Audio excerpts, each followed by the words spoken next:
15 years on this stage. That is what it took.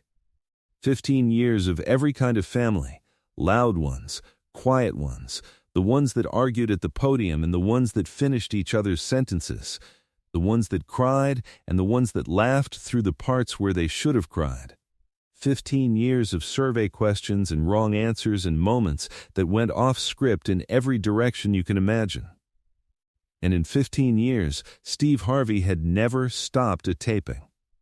Not once. Not for weather, not for a technical problem, not for a wrong answer so strange it broke the entire room. The show ran. That was the rule.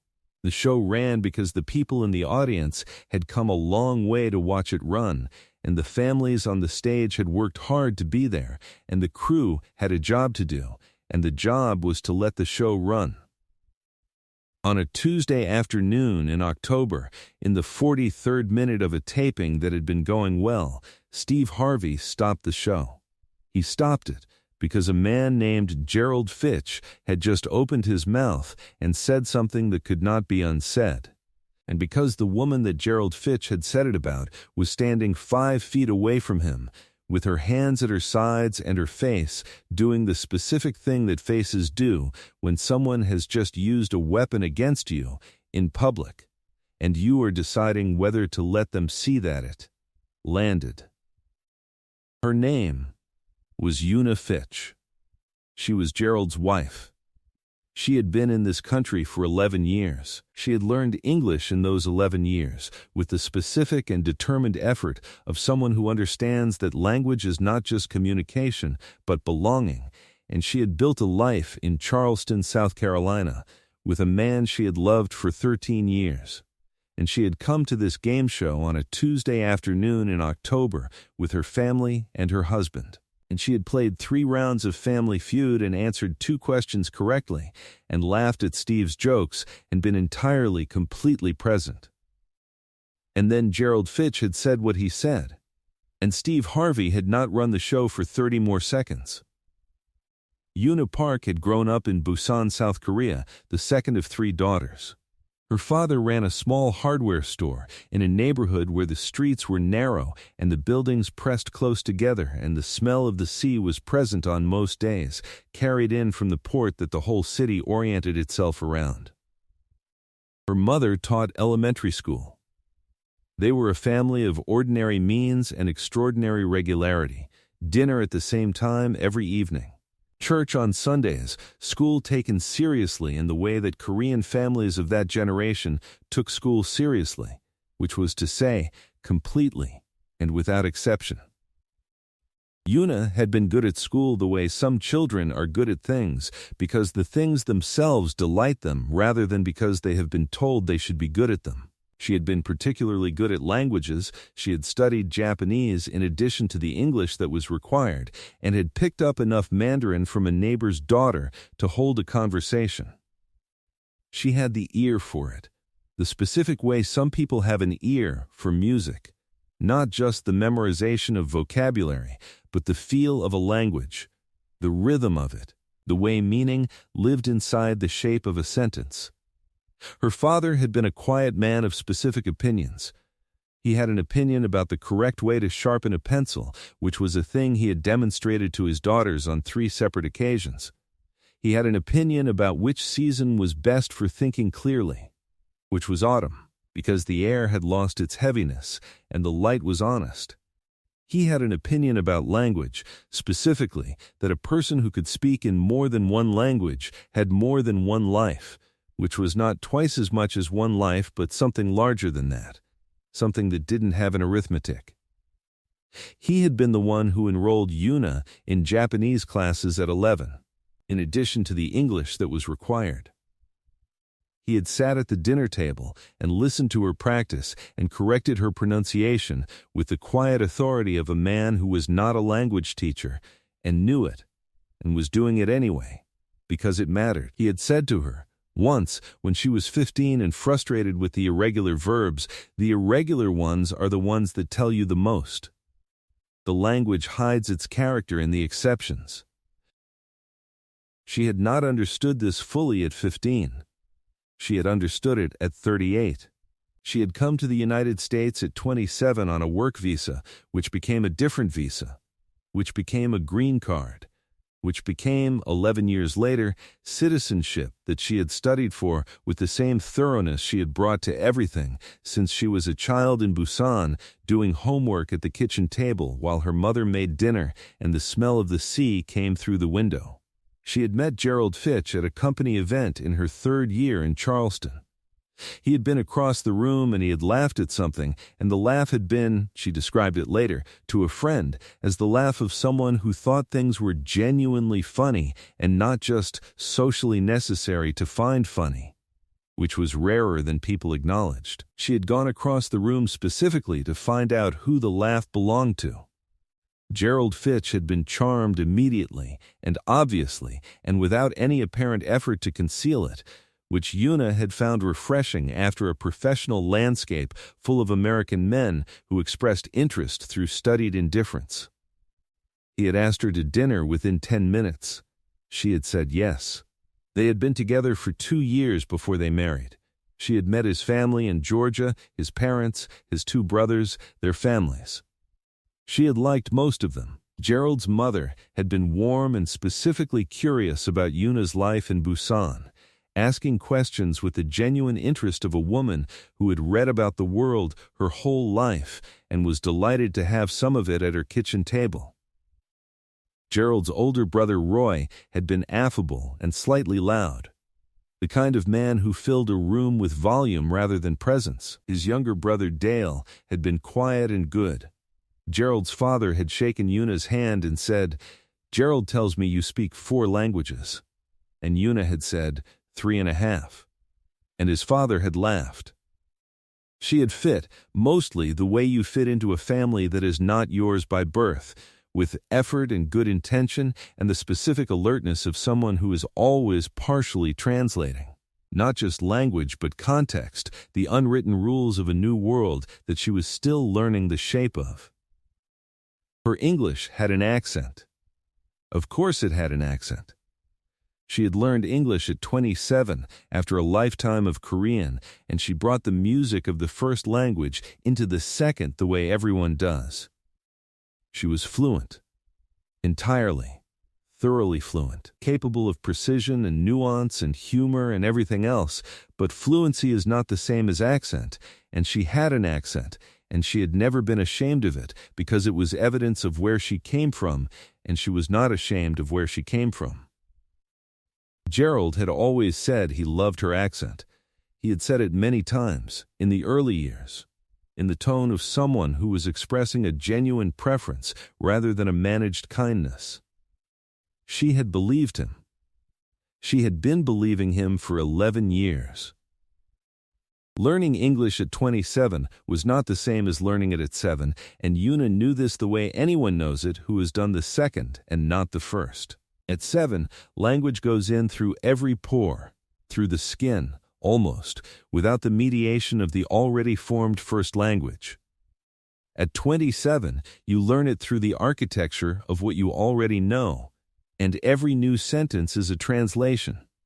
And the translation is invisible and constant and never entirely finished. She had studied before she arrived. She had studied seriously. Textbooks, audio programs, a weekly language exchange with an American woman in Seoul who was learning Korean and who had been patient with Una's careful and grammatically perfect sentences and had eventually said, "You know the language. Now you have to stop translating and just talk." That had been the harder part. The just talking part. She had spent the first 2 years in Charleston in a state of continuous concentration that people who have never been in it cannot fully understand, and that people who have been in it never forget. The concentration of processing 2 languages simultaneously, receiving in English, thinking in Korean, responding in English, all while trying to appear natural and unhurried, to appear as though the processing were automatic, because automatic was what was expected. She had come home from social events in those early years with the specific exhaustion of someone who has been translating for 6 hours without a break. which is exactly what she had been doing. It had gotten easier.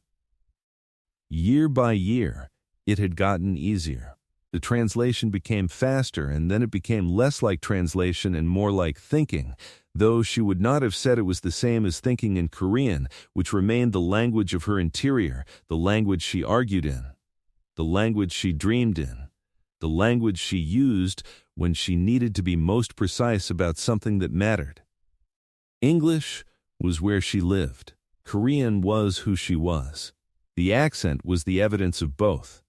The music of the first language inside the second.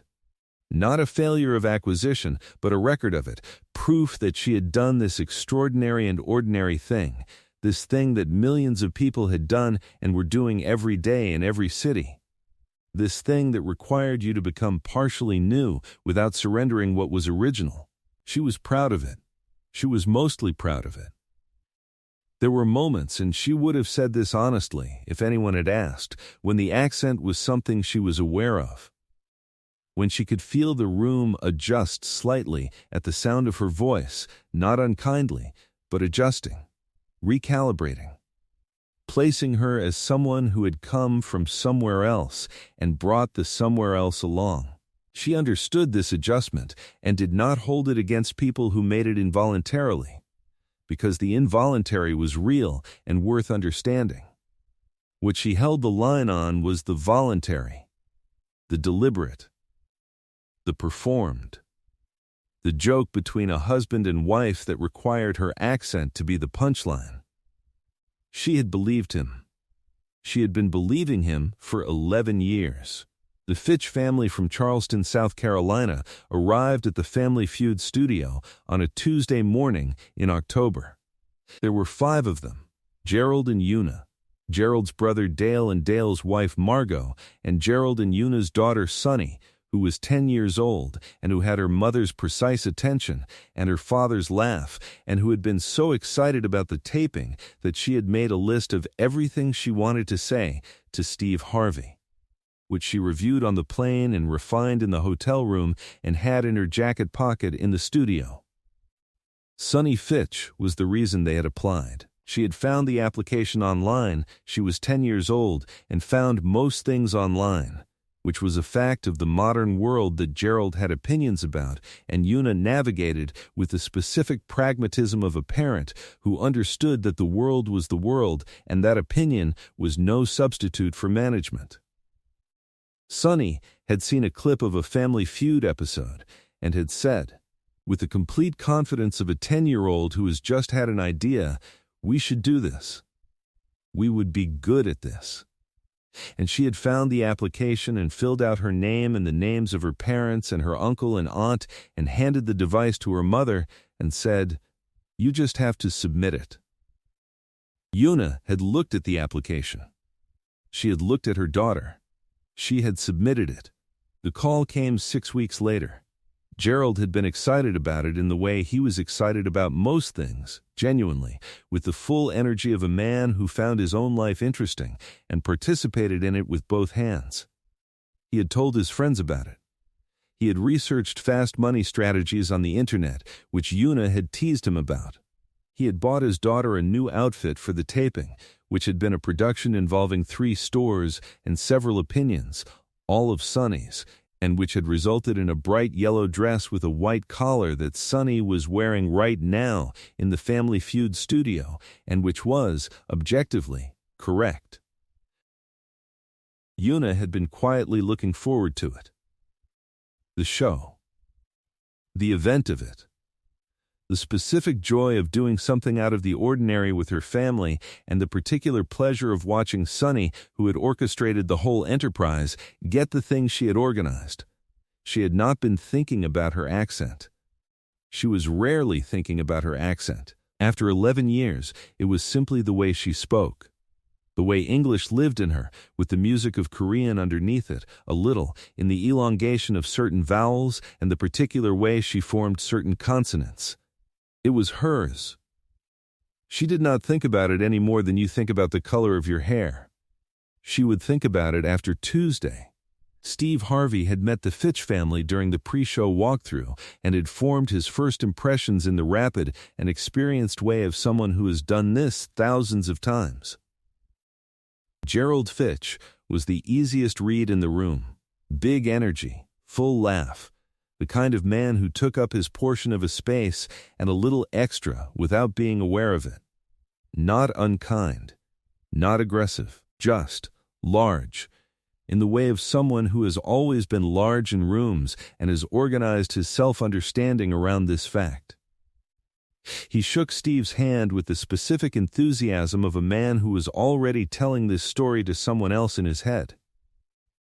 Dale was the better man, in Steve's immediate assessment, and he said this to no one because it was not a useful thought, but it was a true one. Quieter, more attentive. He listened when other people spoke, which was rarer than it should have been.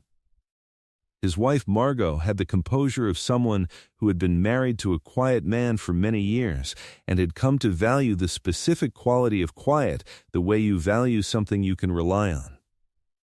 Sonny Fitch had approached Steve before the pre-show even properly began with the list in her hand, and had said, "I have some questions." Steve had looked at the list and then at the 10-year-old holding it and had said, "How many?" Sonny had said, 7. He had said, "I'll take 3. She had negotiated him to 5. He had answered, all 5. She had shaken his hand at the end of this exchange with complete satisfaction and returned to her family, and Steve had watched her go and thought, that child is going to be something. And Una Fitch was the one Steve noticed in the way he noticed the Callaways and the Webbs and every family that came through his studio carrying something more than a game show visit. She was not carrying something heavy. Not like those families. She was carrying something good. The specific pleasure of being here because her daughter had organized it. The warmth of a woman who was enjoying her family's enjoyment. She had a quality of attentiveness. She was tracking everyone in the room. The way multilingual people tend to track rooms, reading more than one channel simultaneously. She shook Steve's hand and said something warm about the show, and her English was precise and thorough, and she had an accent, and the accent was part of the sentence, part of who she was, unremarkable in any way that mattered. Steve shook her hand and introduced himself. He turned to the game. He did not know what was coming. No one in that room knew what was coming, except Gerald Fitch, who did not yet know it himself. The family on the other side was the Thornton family from Richmond, Virginia, a grandmother and her 4 adult grandchildren. The kind of configuration that showed up every so often and that Steve always enjoyed because the generational mix produced unexpected answers. The grandmother, whose name was Delphine and who was 74 years old and had the energy of someone who had decided in her 60s that slowing down was a choice and had chosen otherwise, was the one who set the tone. She answered the first survey question with complete confidence and was right, and then turned to her grandchildren and said, "Take notes." They had laughed and then tried to match her. The Fitch family played well in the early rounds. Sonny, who had been placed in the family section rather than at the podium because she was 10 years old, watched her family with the intensity of someone who had a personal investment in the outcome of this, which she did. She tracked every question. When her Uncle Dale answered correctly, she gave a small fist pump in the family section that the audience found charming, which it was. Una answered 2 questions in the head-to-head round. The first, things you do when you're nervous. She had said, "Fold your hands," which was not the top answer but was on the board, which got a warm response from the audience. The second, things that take longer than you expect. She had said, "Learning a language." The board had checked it. It was on the board. 6 points. The audience had responded. Steve had looked at her and said, "Learning a language. That sounds personal." Una had smiled. She had said, "It takes longer than you expect. But it is worth it." Steve had said, "How many do you speak?" She had said, 3.5. He had said, "What's the half?" She had said, "Mandarin. I can have a conversation, but I cannot win an argument." Steve had laughed. He had said, "That's the most important benchmark I have ever heard." The room had warmed considerably. The game continued. Steve watched Yuna between questions with the specific attention he brought to the people in the room who were carrying something worth noticing. Not because she was troubled, she was not troubled. She was warm and present and enjoying herself, watching Sunny in the family section with the pleasure of a parent who has given a child something they wanted and is watching them have it. But because there was something in her quality of attention that he recognized from the people who had taught him the most in 15 years of this show about what it meant to be entirely present in your own life, she was paying attention to everything simultaneously. Sunny, the game, Gerald beside her, the audience, the questions. She was holding all of it without appearing to carry any of it, which was a thing that required enormous practice or enormous peace or both. Steve had learned to recognize it as the specific quality of a person who had spent years building competence in an environment that was not entirely built for her, who had learned to track more than one channel at once because tracking more than one channel was how you stayed fluent in a world that spoke first in someone else's language. He had seen it before. In immigrants he had spoken to, in people who had crossed distances that most people did not cross, and who carried the crossing in the way they moved through rooms. An attention that was larger than the moment required, because the person had learned, in some earlier chapter, that the moment might require more than it appeared to. He had thought, "I want to talk to this woman more." He had not known how. He would find out. In the third round, during a question about things people say to their children that their parents said to them first, the survey answers were, "I told you so, because I said so, money doesn't grow on trees." Yuna had buzzed in and said, "You will understand when you are older." It was on the board. It was number 3. The audience had responded warmly, and Steve had said, "Yuna, has anyone said that to you recently?" And she had said, looking at Sunny across the studio floor, all the time actually, in the other direction. And the room had laughed, and Sunny in the family section had said something that Steve couldn't quite hear, but that made the cousins next to her laugh, and that was what the room looked like before Gerald said what he said. Warm, easy, entirely fine. The game continued. The Fitches went into fast money up by 4 points, a small lead, fragile, the kind that required the fast money round to go well. Gerald Fitch stepped to the fast money podium. He was fast and confident in the way he did most things, trusting the first answer that arrived, which was usually right and occasionally spectacularly wrong. He answered the first question quickly. Correct. The second. Correct. The third he paused on, 2 seconds, and then answered with something that was close but not exact, which cost points. The fourth and fifth he landed solidly. He stepped back from the podium. He looked at Yuna. He said to his wife, in a voice that was pitched for the two of them and not for the room, but the room was a television studio and the microphones were on and the audience was close and the room heard it. He said, "Your turn, babe. Just talk normal this time, okay?" He said it with a smile. He said it in the way he might have said something teasing at a dinner party, the casual shorthand of a long marriage where humor was a currency. He said it without thinking. Without thinking. That was the part that mattered. He said, "Just talk normal this time." And the room went the specific kind of quiet that is not the silence of a powerful moment, but the silence of a room that has just heard something that it is still deciding what to do with. Yuna Fitch heard it. She heard it the way you hear something that you have been half waiting to hear and hoped you would never hear, not because you didn't know the thought existed, but because you had chosen to believe it was not the thought of the specific person you had built your life with. She heard it, and her face did the thing. The thing where something has landed and you are deciding whether to let it show. She kept her face composed. She walked to the podium. She set her hands on the edges. Steve Harvey had heard it. He had been standing at the edge of the set during the transition, and he had heard it, and he had looked at Gerald Fitch for a fraction of a second, and then looked at Una, and then looked at the audience, and the audience was very still, and he had made a decision. He stepped to the center of the set. He said, "Hold on." The room understood immediately, from the quality of Steve Harvey's voice, that what was about to happen was not a segment. Una was still at the podium. She had not moved. She was composed, still, hands on the edges of the podium, waiting.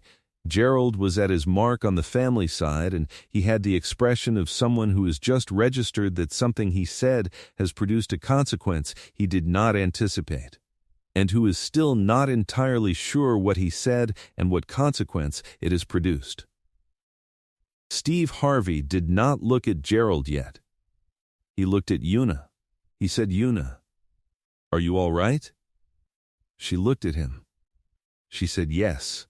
He said, "I want to ask you something, and I need you to be honest with me because what I just heard," he paused, "I want to make sure I heard it correctly." She said, "Okay." He said, "Your husband just said something to you before you came to the podium." She said, "Yes." He said, "Can you tell me what he said?" The room was very still.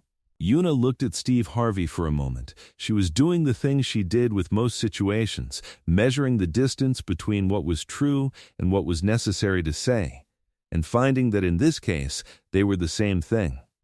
She said, "He said talk normal this time." The room received that. Steve looked at it for a moment, the phrase, the specific construction of it.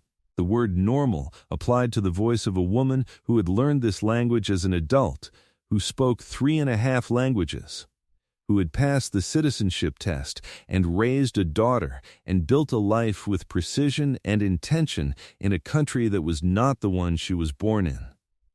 He said, "Gerald." Gerald, on the family side, straightened. Steve said, "Come here." There was a pause. Gerald walked toward the center of the set. He had the bearing now of someone who understood that the landscape had changed and was trying to read the new landscape while still walking across it. Steve waited until Gerald was a few feet away. He said, "I need to ask you something, and I need you to think before you answer. Did you hear what you said to your wife before she came to the podium?" Gerald said, "I was just joking around." Steve said, "I didn't ask if you were joking. I asked if you heard what you said."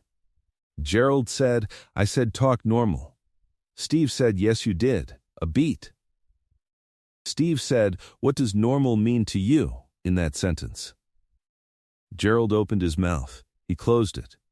He said, "I just meant," Steve said, "I know what you meant, and I want you to hear how it lands on me, on this audience, on your wife, who has been in this country for 11 years, who speaks 3 languages fluently, who just told this room that learning a language takes longer than you expect, but is worth it, and then walked to a podium to compete for her family.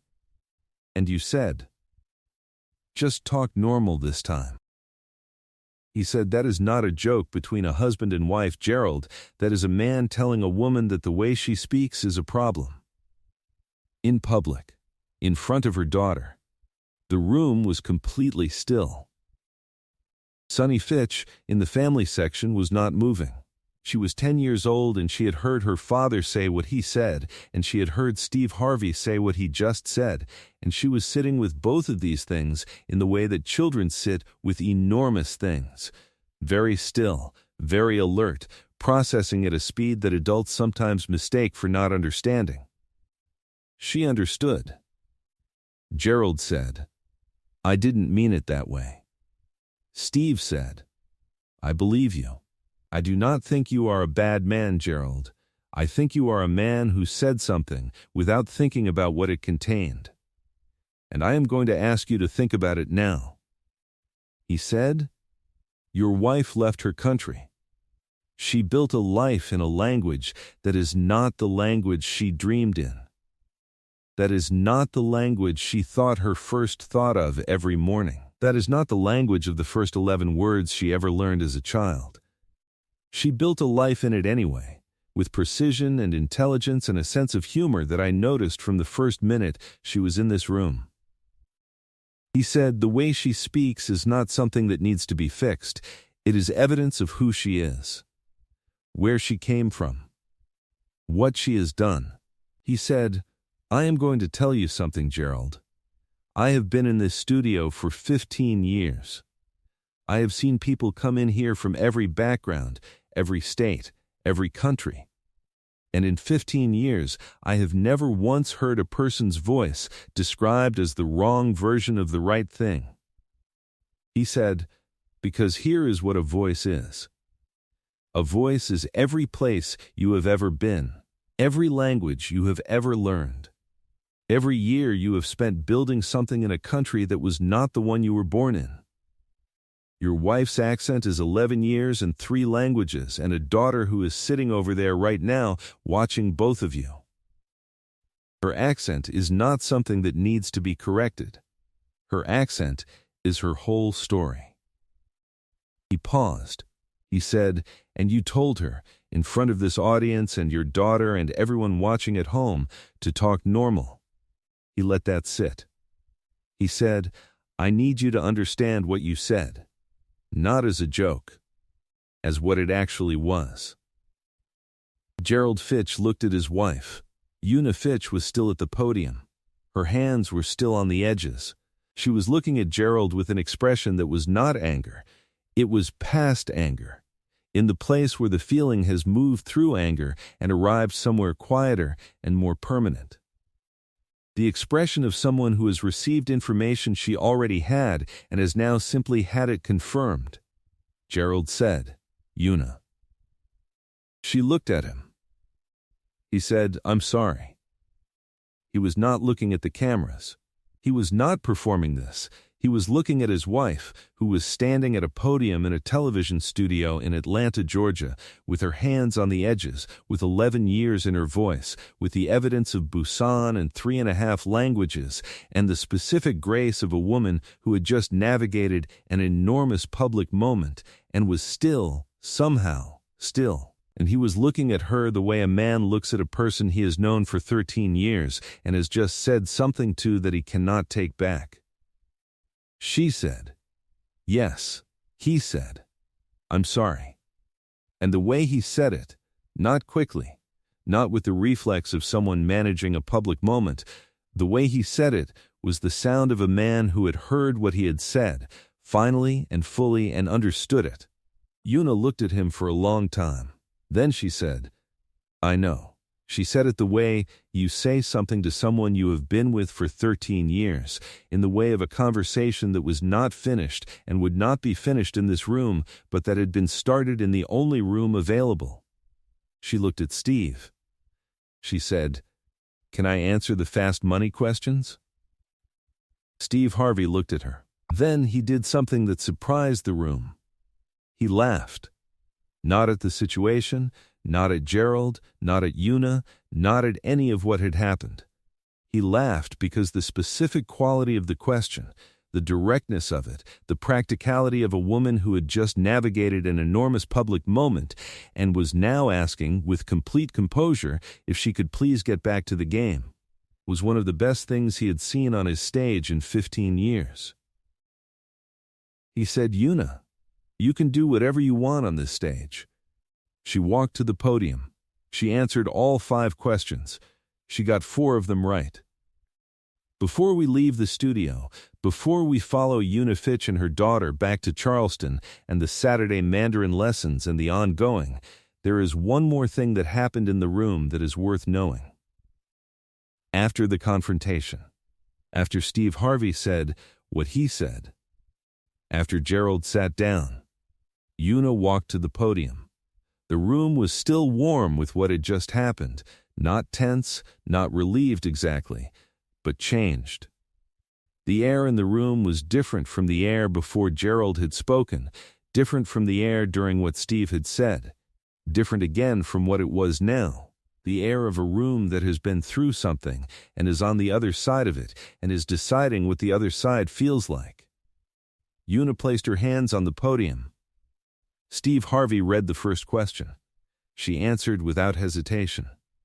The board checked the answer. It was right.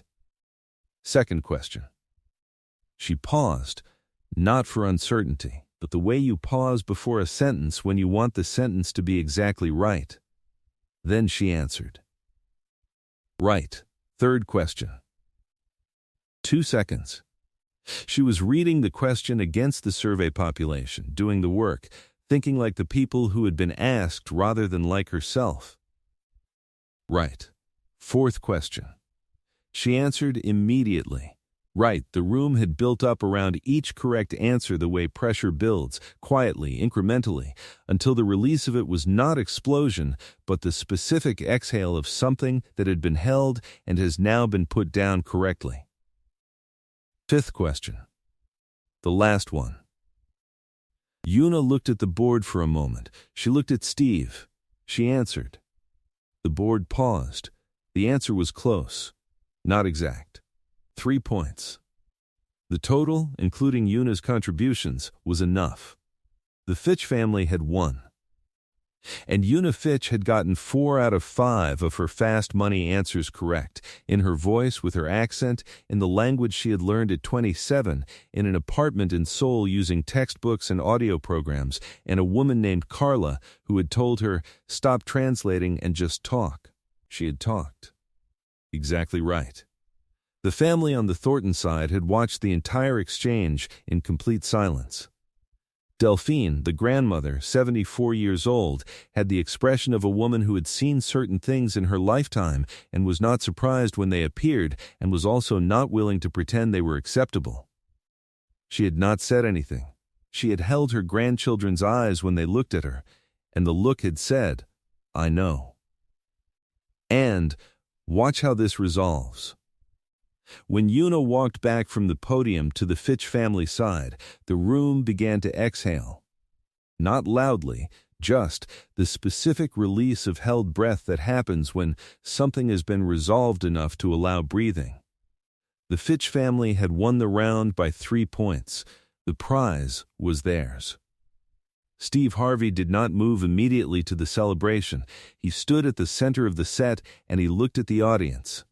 He said, "I want to say something. Not as a host, not for the show, as a man who has been given this platform and takes it seriously." He said, "What happened here today is not unusual.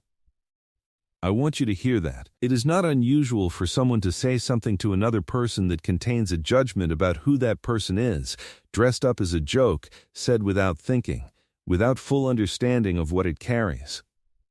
It happens in kitchens and in boardrooms and in conversations between people who love each other.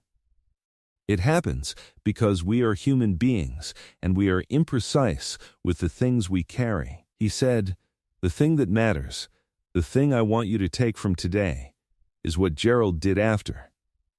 He heard it. He sat with it for 30 seconds and he heard it. That is not nothing. That is not everything. But it is the beginning of something." He looked at Una. He said, "Mrs. Fitch, the way you speak is not a problem to be solved. It is a history. It is evidence of 11 years and 3.5 languages and a daughter who organized a game show appearance because she believed in her family. You do not talk normal. You talk like yourself." He said, "That is the best way to talk." He said it plainly, in the voice he used for the truest things. The room received it. Una looked at him. She said, "Thank you." She said it in her voice, the one that carried Busan and 11 years in Charleston and 3.5 languages and a daughter in a yellow dress. Steve Harvey nodded. He said, "Now, I want Gerald to sit down." He looked at Gerald. Gerald sat down. Steve said, "Your wife just won your family $20,000. I suggest spending the next few minutes thinking about how to say thank you in a way that is proportional to that." The room laughed, real laughter, the kind that is not a performance of lightness, but the actual release of something that had been tight. The Thornton grandmother, Delphine, laughed with her whole chest, which set off a chain reaction that was the best sound in the room in 43 minutes. Gerald Fitch looked at the floor for a moment. Then he looked at his wife. He laughed too. Not defensively, not as deflection, but in the way of someone who has been corrected and accepts the correction and is choosing to be a large enough person to find the lightness in the moment.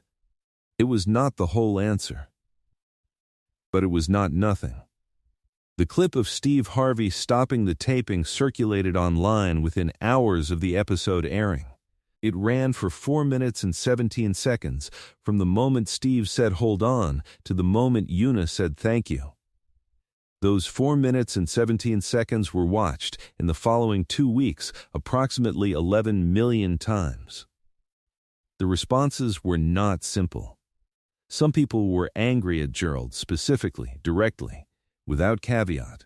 They used the words they used for people who said things like that, and some of the words were correct and some were larger than the situation warranted, and the internet, as always, was not a place where these distinctions were maintained carefully.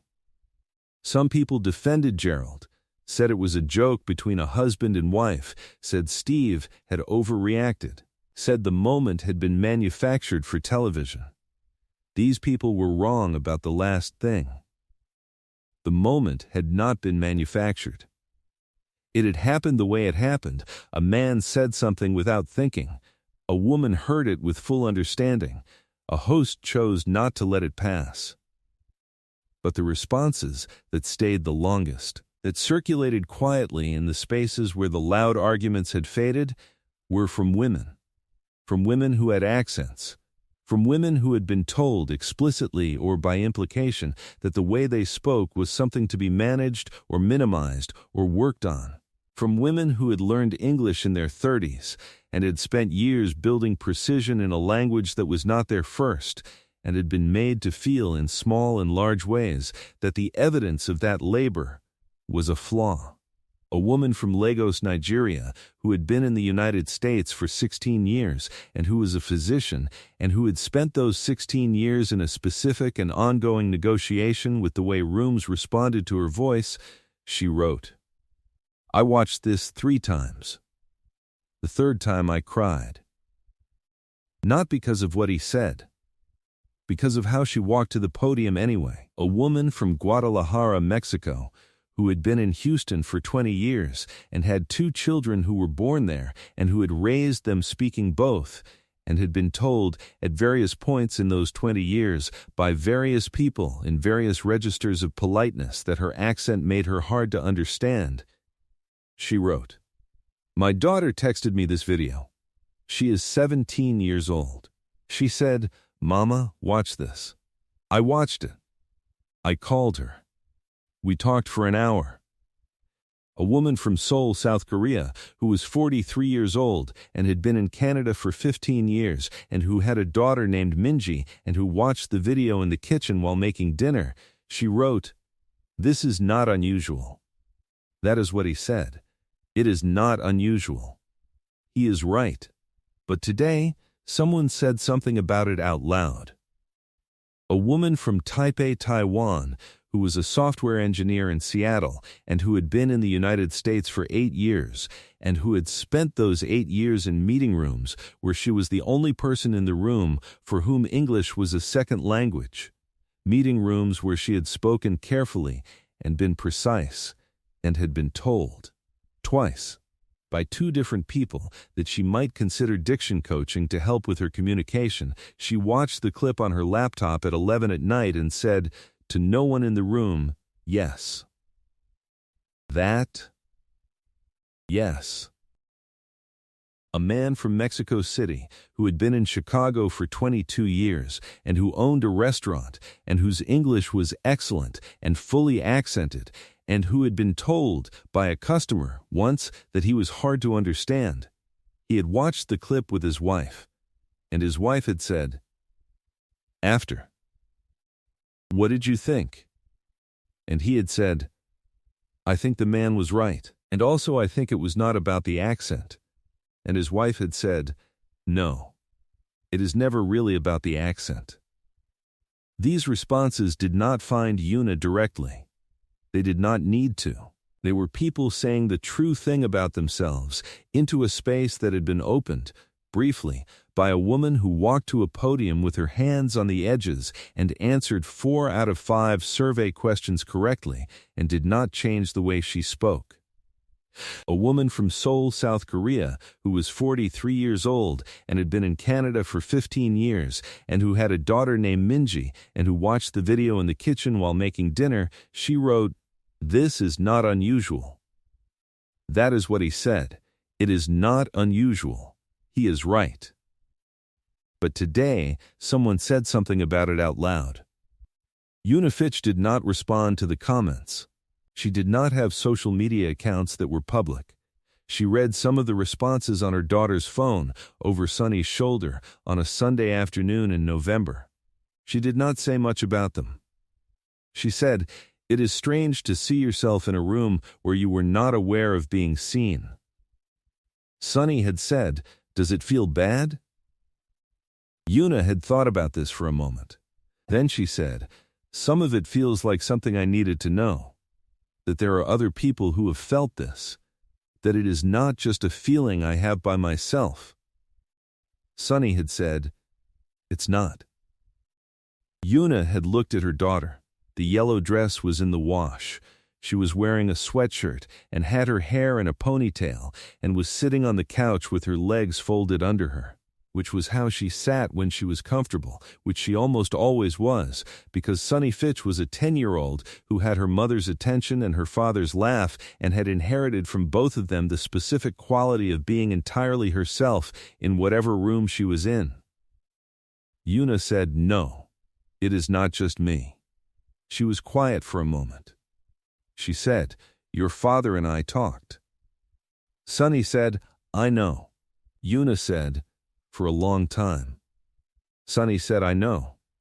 I could hear the light on in the kitchen." Una looked at her. She said, "We are going to be fine." Sunny said, "I know that too." She said it with the uncomplicated certainty of a 10-year-old who had organized a game show appearance because she believed in her family and who had watched her family navigate something hard and who had come out on the other side of it with the same assessment she had started with. Una put her arm around her daughter. She said 3.5 languages. Sunny said, "And a half?" She said, "Mandarin. I can have a conversation, but I cannot win an argument." Sunny said, "Teach me Mandarin." Una said, "The half you want is the winning arguments part." Sunny said, "Obviously." Una laughed.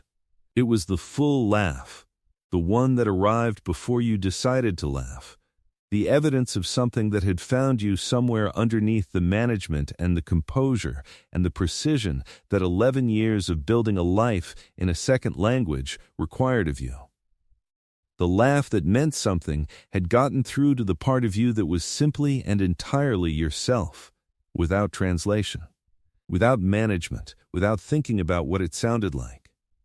The laugh that meant home. Steve Harvey was asked in an interview 4 weeks after the episode aired whether he would do it again. Whether stopping a taping, confronting a contestant on camera, making the moment into the moment, whether he would make the same choice. He said, yes. He said, without a second thought, and I'll tell you why. He said, when you have been given a platform, a real one, a large one that reaches into the living rooms of people who have come home from their days and are looking for something worth watching, you have to make a choice about what that platform is for. Every time something happens in that studio that you could address or could let pass, you make that choice. You either use the platform or you don't. He said, I have let things pass before. In 15 years, I have not addressed everything I could have addressed. You make judgment calls. You read the room. You decide what the moment requires, and you try to get it right. He said, this one was not a hard judgment call. He said, without a second thought. He said, I want to be clear about something. Gerald Fitch is not a villain. He is not the worst person in that room or any room. He said something without thinking that contained something he had not fully examined. When it was examined, he heard it, he received it. He apologized to his wife. That is what I saw.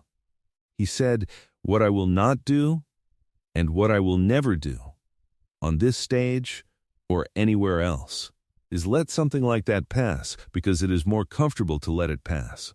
Because the cameras are running and the show needs to keep moving, and it would be simpler to just proceed.